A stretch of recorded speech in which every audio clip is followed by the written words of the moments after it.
اقدس مولانا قاسم صاحب قریشی رحمۃ اللہ علیہ کی شخصیت محتاج تعارف نہیں ہے، اور حضرت والا کو شاید کوئی جماعت کا فرد ہو جو نہ جانتا ہو۔ حضرت نے اپنی پوری زندگی دعوت و تبلیغ کے تقاضوں کو پورا کرنے میں صرف فرما دیا۔ کرناٹک، تمل ناڈو اور آندھرا پردیش اور پورے جنوبی ہند کے داعی کبیر اور امیر جماعت تھے۔ مولانا رحمۃ اللہ علیہ کی جدائی پر ہر ایک اندو غم میں ڈوبا ہوا ہے، بے حد مہجور و مغموم، خستہ دل اور شکستہ خاطر، افسردہ، نڈھال، سوز و علم کا آتش داں بنا ہوا ہے۔ مولانا رحمۃ اللہ علیہ کے جمال جہاں آرا کی برکت و تابش سے مرکز سلطان شاہ بنگلور کرناٹک کی ہر صبح ان کے لیے حسین اور ہر شام پر کیف و دل آویز تھی۔ فکر الیاسی، دعوت یوسفی، تدبر انعامی کا حسین امتزاج، دعوت کی حسین انگوٹی کا نغینہ تھے۔ عبدیت و انابت کے سوز و ساز سے مسین و مرصع، لذت سحر خیزی، ذوق عبادت و شوق ریاضت، محبت و شفقت، نرمی، حلم و بردباری، عجز و انکساری، عفو و درگزر کا عظیم پیکر تھے۔ شہر رام نگر مولانا رحمۃ اللہ علیہ کا آبائی وطن ہے، جو شہر گلستان بنگلور سے مغرب کی جانب 45 کلومیٹر پر اور میسور سے مشرق کی جانب 9-10 کلومیٹر بنگلور میسور شاہراہ پر واقع ہیں۔ مولانا کے بڑے بھائی جناب عبد الرؤوف قریشی صاحب مرحوم، جو شہر رام نگر کے امیر جماعت تھے، ان کی اور ان کے ساتھیوں کی عظیم قربانیوں کے صدقے اللہ نے اس گاؤں کے لوگوں میں چند ساتھیوں کو 4 مہینے اللہ کے راستے میں دعوت کی محنت لے کر چلنے کے لیے قبول فرما لیا۔ وہ زمانہ ایسا تھا، لوگ 4 مہینے تو بہت دور، 3 دن کے لیے بھی وقت دینا بڑا بھاری سمجھتے تھے۔ ان جیسے عظیم ہستیوں کی عظیم قربانیوں کے نتیجے میں اب لوگوں کے لیے 4 مہینے 5 مہینے دعوت کی محنت کے لیے دے دینا آسان بن گیا ہے۔ حضرت مولانا قاسم صاحب قریشی رحمۃ اللہ علیہ کا تعلق خاندان قریش سے ہے۔ خاندان کے افراد دنیا کے مختلف علاقوں میں پھیلے، ان میں سے 3 بھائی ہجرت کر کے ہندوستان کے جنوب میں واقع سلگٹا ضلع کولار میں مقیم ہو گئے۔ ان 3 بھائیوں میں 2 کی قبریں سلگٹا کولار کے علاقے میں موجود ہیں۔ انہی کی اولاد سے حضرت مولانا رحمۃ اللہ علیہ کے جد امجد اور دادا صاحبان کا تعلق ہے۔ مولانا کے دادا محترم اور نانا محترم دونوں الگ الگ گاؤں کے چیئرمین اور ذمہ دار تھے۔ دونوں میں دوستی تھی، یہی دوستی بالآخر رشتہ داری میں بدل گئی۔ مولانا کے والد محترم جناب غوث قریشی صاحب رحمۃ اللہ علیہ کی پہلی شادی دستگیر بی صاحبہ سے ہوئی۔ وہاں سے رام نگرم چلے آئے۔ رام نگرم میں ریشم کی تجارت شروع کی۔ اللہ نے ان کی روزی میں خوب برکت دی۔ حضور اقدس صلی اللہ علیہ وسلم کے سلسلے نسب میں ایک جد امجد فہر ہیں۔ حضرت فہر سے متعلق مولانا ادریس کاندھلوی رحمۃ اللہ علیہ نے لکھا ہے کہ فہر نام ہے، قریش لقب ہے۔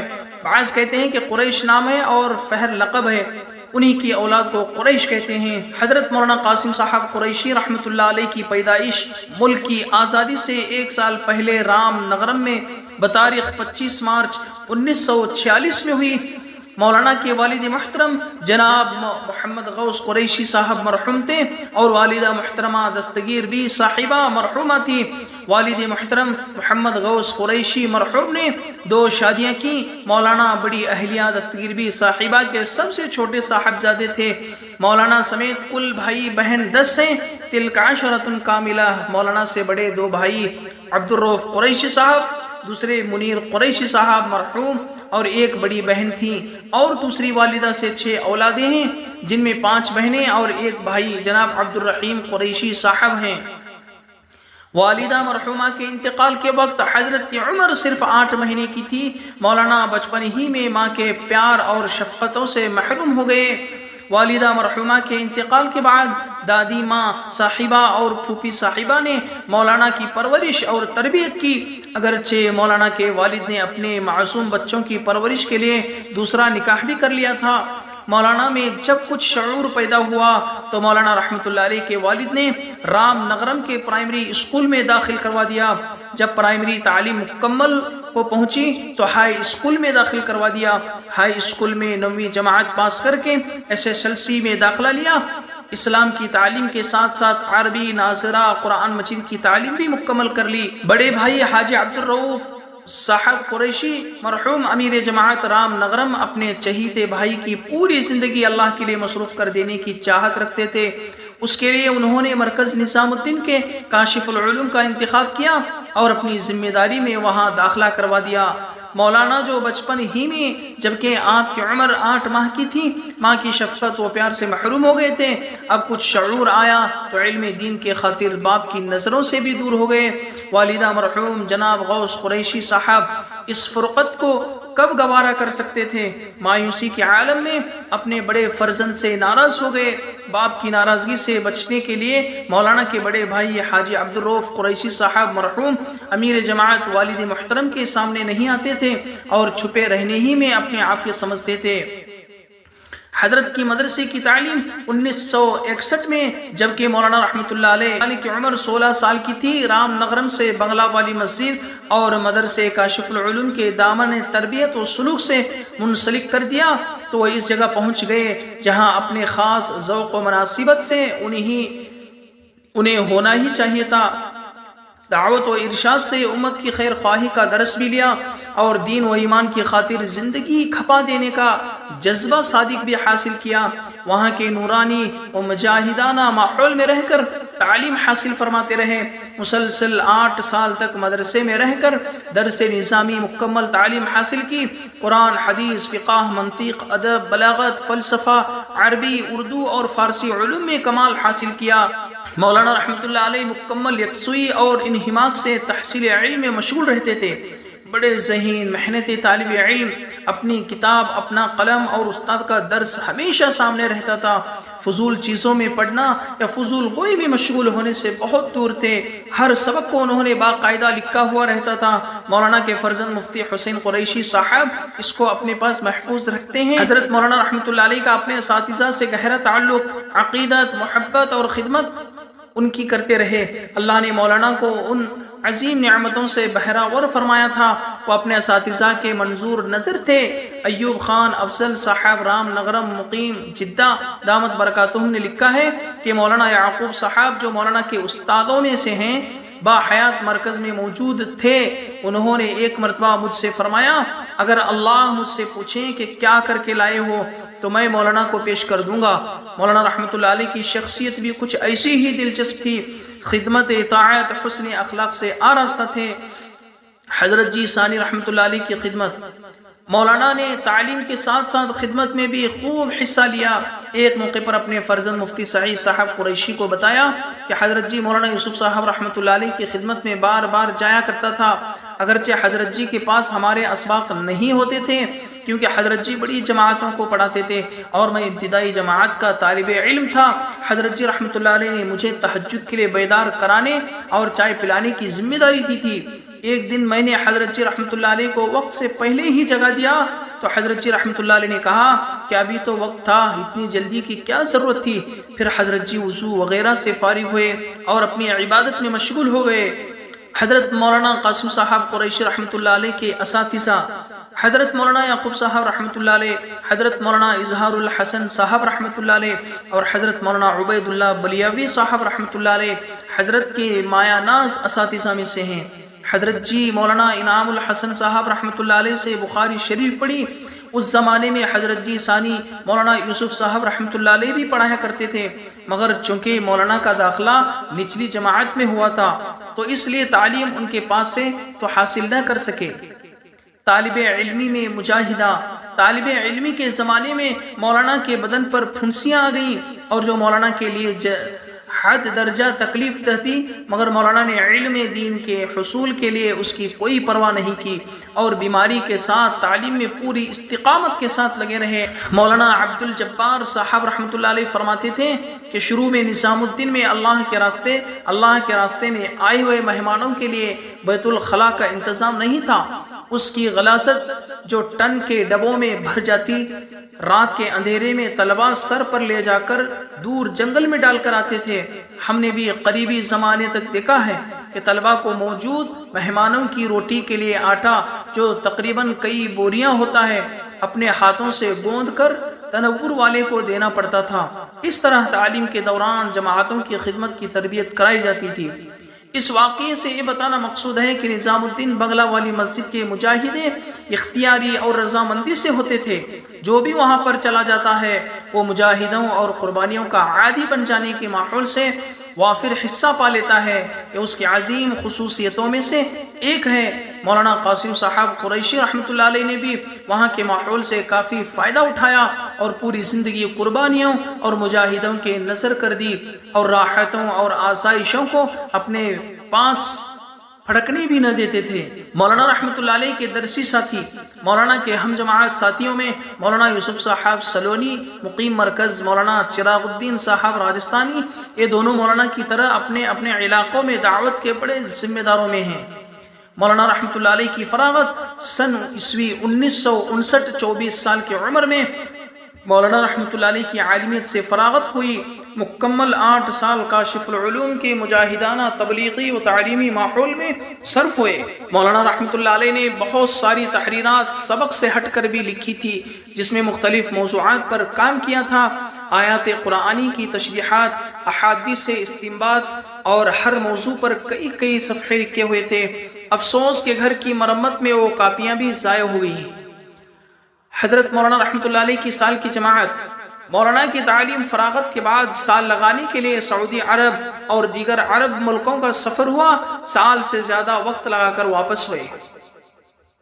گاؤں کی جامع مسجد میں مولانا نے فراغت کے بعد گاؤں کی جامع مسجد جزوی خدمت انجام دی۔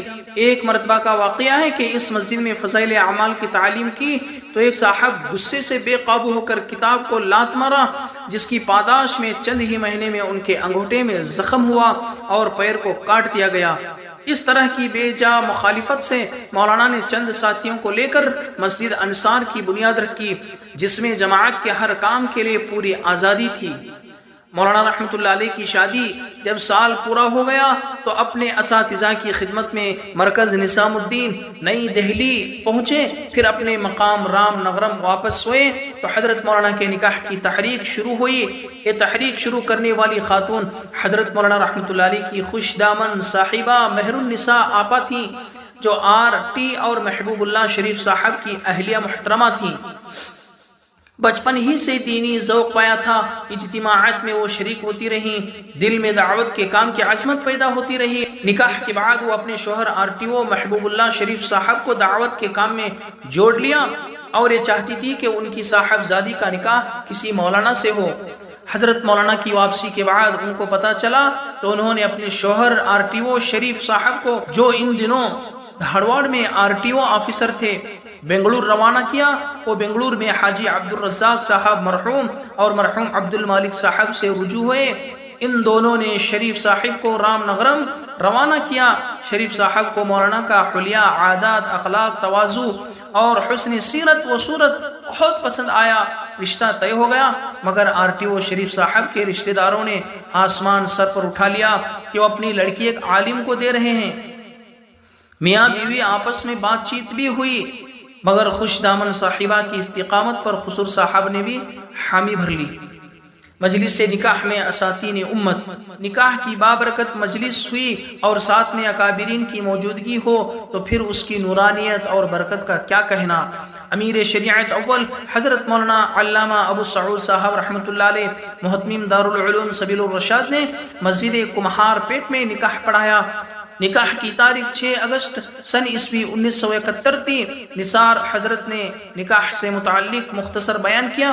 اس محفل میں حضرت شیخ الاسلام سید حسین احمد مدنی رحمۃ اللہ علیہ کے خلیفہ منشی اللہ دتا نے دعا فرمائی اور اس مجلس میں ان اکابرین کی زیارت اور نکاح میں شرکت کے لیے ایک جم غفیر جمع تھا۔